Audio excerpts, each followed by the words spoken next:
வச்சு இப்ப காலத்துல இப்ப ஃபுல் அண்ட் ஃபுல்லுமே பணம் தான் மெயினா இருக்குது. பொருளுக்கு இப்ப நம்ம வாங்குற பொருள்களுக்கோ இயற்கை சார்ந்த பொருள்களுக்கோ எதுக்குமே வந்து ஒரு மதிப்பு கிடையாது. எல்லாமே பணம் தான். பணம் தான் நிர்ணயிக்குது. எல்லாத்தோட வாழ்க்கையும் பணம் தான் நிர்ணயிக்குது. பணம் வந்து கடவுளோட பார்வையில இல்லாத ஒரு விஷயம். சரிங்களா? மனிதன் படைக்கப்பட்டதுதான் ஒரு விஷயம். பணத்தால வந்து நிறைய பேர் கஷ்டப்படுற, பணம் இல்லாம கஷ்டப்படுறது வந்து நிறைய பேர் இருக்கிறாங்க. அங்கங்க வந்து ஒரு சேரிக்குள்ள ஒரு ரொம்ப மக்கள் இல்லாத மக்கள் வாழ்ற ஒரு இடத்துக்குள்ளெல்லாம் போய் குடியிருந்து பார்த்தோன்னா ரொம்ப கஷ்டமா இருக்கும். அவங்க வாழ்வாதாரத்தெல்லாம் பார்த்தீங்கன்னா ரொம்ப கஷ்டமா இருக்கும். அப்படி நான் வந்து ஒரு கொஞ்ச காலத்துக்கு முன்னாடி வந்து ஒரு இடத்துல போய் இருந்திருக்கேன். அந்த மாதிரி ரொம்ப ஒரு கஷ்டமான ஒரு இதுக்கு ஊருக்குள்ள போய் இருந்திருக்கிறேன். மக்கள் எல்லாமே கஷ்டப்படுவாங்க. எல்லாம் வேலைக்கு போய் தான் சாப்பாடு, ஒரு வேளை சாப்பாடு, 2 வேளை சாப்பாடு இருக்காது. அந்த மாதிரி இருக்கிற ஒரு குட்டி குட்டி குடிசைகள் இருக்கிற இடத்துல தான் நான் போய் இருக்கக்கூடிய ஒரு சூழ்நிலை எனக்கு வந்தது.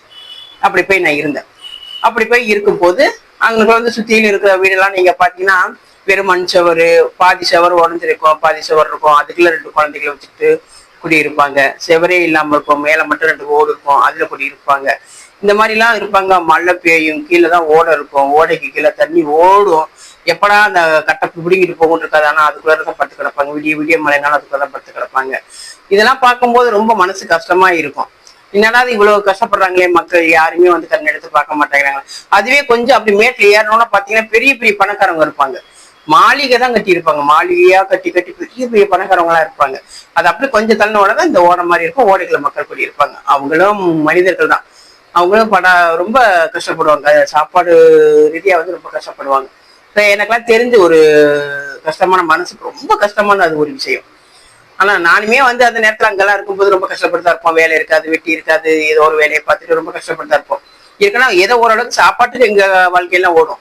ஆனா அந்த குடிசையில இருக்கிற மனிதர்களை பார்த்தாலும் ரொம்ப கஷ்டமா இருக்கும். அவங்க அப்பா அம்மாக்கெல்லாம் வெளியில வேலைக்கு போயிருவாங்க. பிள்ளைங்களை வச்சுக்கிட்டு கீழே பாவாடை மட்டும் தான் போட்டிருக்குங்க, மேல சட்டை போட்டிருக்காது. அதுக்கு சும்மா ஒரு 3ஆவது 4ஆவது படிக்கிற பிள்ளைங்களுக்கு மேல போட்டுக்க சட்டை கூட இருக்காது. 3-4 பிள்ளைகளை பெற்று வச்சிருப்பாங்க. ரொம்ப கஷ்டமா இருக்கும். அதெல்லாம் பார்க்கும்போது ரொம்ப கவலையா இருக்கும். கொஞ்சம் தூரம் எட்டி பார்த்தோம்னா பெரிய பெரிய மாளிகை தான், பணக்காரவங்க தான். நல்லா செழிப்பா இருப்பாங்க. காரு, வண்டி, பங்களா அப்படின்ற மாதிரிலாம் இருக்கும். அந்த இடத்துல போயிருக்கும்போது இதெல்லாம் பார்க்கும்போது ரொம்ப கஷ்டமா இருக்கும். அங்கே அவங்களையும் பார்க்கலாம், நம்ம இவங்களையும் பார்க்கலாம். 2 பேரையுமே பார்க்கலாம்னா உச்சியில இருக்கிற பணக்காரங்களையும் பார்க்கலாம், கீழே இருக்கிற மனிதரையும் பார்க்கலாம். 2மே பார்க்கும்போது கொஞ்சம் கொஞ்சம் தூரத்துலேயே டிஃப்ரெண்ட்லேயே இருக்கும். அங்க ஒரு விஷயம் வந்து ரொம்ப கஷ்டமான ஒரு விஷயம், எனக்கு ரொம்ப வேலை தந்த ஒரு விஷயம். அதெல்லாம் வந்து மறக்கவே முடியாது என் வாழ்நாள்ல. ஒரு கிட்டத்தட்ட அந்த ஒரு பொண்ணுக்கு வந்து ஒரு 13 வயசு இருக்கும்.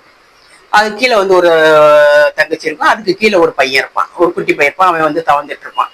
அந்த குடிசை வீட்டுக்கு முன்னாடி, அவங்க வீட்டுக்கு முன்னாடி அவங்க பையனை வச்சு அந்த பொண்ணு எப்ப பார்த்தாலும் விளையாடிட்டே இருக்கும். அண்ட் ஒரு நாள் பாத்தீங்கன்னா நான் வேலை பார்த்துட்டே பார்க்கும்போது பார்த்தா அந்த பையன் மட்டும் அழுகு சத்தம் கேட்டுட்டே இருந்தது. என்னடா அது, இந்த குழந்தை அழுது தவந்துட்டு தான் இருப்பான் பையன். என்னடா அது, இந்த குழந்தை தவந்துட்டே இருக்குது, என்னடா அழுதுட்டே இருக்குதுன்னு சொல்லிட்டு நான் போய் வேலையை விட்டுட்டு போய் பார்த்தா அந்த பையன் செம்ம அழுகு அழுகு அழுது எங்க அழுதுட்டே இருந்தா. அவங்க அக்காவை காணும். இன்னொரு பிள்ளை ஏதோ ஸ்கூலுக்கு போறது சொல்லி ஸ்கூலுக்கு போயிடுச்சு போறாரு. இந்த பிள்ளைய காணல. அவங்க அக்காவை, பெரிய பிள்ளைய காணும். ஒரு 13 வயசு தான் கருப்பான பொண்ணு, காணல. நான் சரி சொல்லி அந்த குழந்தைய கூட்டாந்து வச்சு வீட்டுல வச்சு அதுக்கு எடுத்து ஒரு விளையாட்டு சாமான்லாம் கொடுத்து கொஞ்சம் விளையாட வச்சுருந்தேன். ரொம்ப நேரம் கழிச்சு உங்க அக்கா கொடுன்னு ஓடி வந்துருந்தேன். வந்தப்ப நான் கூப்பிட்டு சத்தம் போட்டேன், ஏன் பாப்பா அப்படி பாப்பா தம்பியை விட்டுட்டு போறியே? பார்த்தா அந்த பிள்ளைய அப்படி முகமெல்லாம் வேர்த்து போய் ரொம்ப ஒரு மாதிரியா இருந்து ஏதோ ஒரு 2 பண்ணை வாங்கிட்டு ஓடி வந்தவள பாத்தீங்கன்னா அந்த பண்ணை அவன் தம்பியை கரகம் தேடி பார்த்துட்டு வீட்டுக்குள்ள இல்லைன்னு பாதிரி அடிச்சு ஓடியாந்து, அப்புறமா எங்க வீட்டுல இருக்கிறத பார்த்து ஓடியாந்து தூக்கி மடியில வச்சுட்டு அந்த பை கண்ணீர் எல்லாம் தோட சொல்லிட்டு ஒரு பண்ணை கொடுத்து சாப்பிட கொடுத்துட்டு இருந்தேன். அப்ப நான் கூப்பிட்டு சத்தம் போட்டேன், ஏன் பாப்பா அப்படிலாம் இருக்கிற, இவன் இப்ப குட்டி பையன் தான், அவனை ஏன் விட்டுட்டு போறா அப்படின்னு சொல்லி சத்தம் போடவும், அப்புறமா கொஞ்ச நேரம் கழிச்சு, இல்லக்கா எங்க வீட்டுல சாப்பாட்டுக்கு எதுவுமே இல்லை, என் தம்பிக்கு கொடுக்குறதுக்கு எதுவுமே இல்லை, அதனால தம்பி பசியில அழுதான் அப்படின்னு. அதான் அழுதான் இல்ல, நீங்க ஏதாவது கூட்டுறத நானாவது ஒரு வேளை சாப்பாடு கொடுத்துருப்பேன் போது, இல்லக்கா நான் அதை யோசிக்கல அப்படின்ட்டு அப்படி கொஞ்ச நேரம் அமைதியா இருந்துட்டு அதுக்கப்புறமா சொன்னான், எங்க போனா நீ என் பிள்ளைய விட்டுட்டுன்னு கேட்டதுக்கு சொன்னான், நான் அந்த ஒரு வீட்டை சொன்னான், அவனுக்கு ஒரு வீட்டை சொன்னான், அங்க இருக்கிற ஒருத்தர் போனேன்னா எனக்கு ஒரு 100 ரூபாய் கையில செலவு கொடுப்பாரு அப்படின்னு சொல்லி. 100 ரூபா உனக்கு எப்படி சும்மா கொடுப்பாங்க அப்படின்னு சொல்லி கேட்டேன். சும்மா இல்லை, அவர் கொஞ்ச நேரம் ஒரு மாதிரி தப்பு பண்ணுவாரு, அதுக்கு நான் கொஞ்ச நேரம் அமைதியா இருந்தேன்னா எனக்கு 100 ரூபாய் கையில கொடுப்பாரு அப்படின்னு சொல்லி. அப்படியே அதை கேட்டவொடனே எனக்கு உசுரே போயிடுச்சுங்க. என்னடா அது அப்படின்னு அப்படியே என்ன செய்யறதுன்னு எனக்கு கொஞ்ச நேரம் தோணலை. அதெல்லாம் அந்த 100 ரூபாய் காசுக்கு பச்சை குழந்தை அப்படியே அந்த பிள்ளைய கட்டி பிடிச்சி எனக்கு அழுக, ஒரே அழுக. இந்த வயசு 13 வயசு, சின்ன பொண்ணா இருக்கும், பார்க்கவே ரொம்ப கவலையா இருக்கும். அப்படியே கட்டி பிடிச்சு எனக்கு கண்ணீர் கொட்டிருச்சு. ஏன் பாப்பா அப்படி எல்லாம் போய் பண்ற, காசுக்காக போய் இப்படி பண்ணலாமான்னா என்ன செய்யறது, அப்புறம் தம்பி பசியில அழுகுறா, வேற என்ன செய்யறது, அதனாலதான் அப்படி ஓயாம போவேன்னா, ஆமாக்கா எப்பயாவது ஒரு நேரம் காசு ரொம்ப இல்லைன்னா நான் போவேன் அப்படின்னு சொல்லிச்சு. அப்படியே அதை கேட்கும் போது ரொம்ப கஷ்டம், மனசு வேதனை தாங்கல. என்னடா அது இப்படி ஒரு கொடுமையெல்லாம் உலகத்துல நடக்குது, ஒரு 100 ரூபாய் காசுக்காக பச்சை மண்ணு போய் இப்படி காசு வாங்கிட்டு வர, அதையும் ஒரு மனித நேயமே இல்லாம ஒரு சில மனிதர்கள் அந்த மாதிரி பண்றாங்க, பண்ணி காசு கொடுத்து விடுறாங்கன்னு நினைக்கும் போது கொலையா அந்து போச்சு. என்னடா அது இப்படி எல்லாம் ஒரு உலகம் இருக்குது, காசுக்காக இதெல்லாம் என் மெமரியில அப்பப்ப பதிஞ்சு இந்த மாதிரி கஷ்டங்கள் இதெல்லாம் பார்த்து வந்தது. எனக்கு அது ரொம்ப ஒரு வேதனையை கொடுக்கும். இந்த பணத்தை எப்படா நம்ம கையில கொண்டாந்து எப்படா அந்த மக்கள், அந்த மாதிரி சேரியில இருக்கிற மக்கள் இவங்களெல்லாம் எப்படா காப்பாற்ற போறோம், அவங்க எல்லாம் இவ்வளவு கஷ்டப்பட்டுட்டு இருக்கிறாங்களே, அவங்களெல்லாம் பார்க்க கூட ஆள் இல்லையே அப்படின்னு சொல்லி ரொம்ப நாள் நான் பதிவு பண்ணியே மனசுக்குள்ளே வச்சுட்டே வருவேன். ஆனா இன்னமும் எனக்கு கையில பணம் வர மாட்டேன்து. கையில எந்த வகையில நானும் எவ்வளவோ தொழில் பார்க்கணும், எவ்வளவோ முயற்சி பண்ணி பாக்குறேன், எனக்கு பணம் காசு கையில வர மாட்டேங்குது. கொஞ்சம் பணம் இருக்கிறவங்க தயவு செய்து நான் சொல்றேன், இதெல்லாம் ஒரு கொடுமையான விஷயம், சரிங்களா? இதெல்லாம் ஒரு கொடுமையான விஷயம்.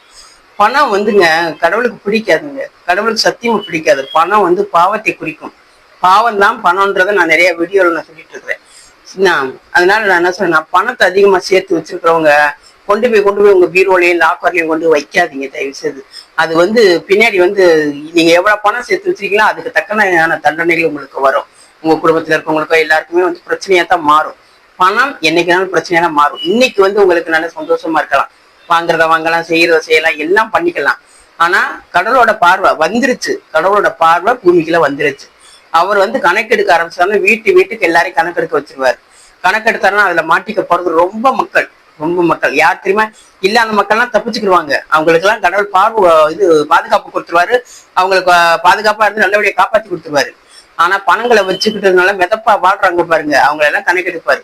கணக்கெடுத்து யார் எவ்வளவு பணம் வச்சு என்ன பண்ணிருக்கின்ற அந்த கணக்கெடுப்புல நீங்க மாட்டினீங்கன்னு வச்சுக்கோங்க, பாவத்திட்ட பிடிச்சு கொடுத்துட்டு போயிடுவாரு. பாவம் மோசமான கழுதை எப்படான்னு வாயை புலந்துட்டு இருக்குது.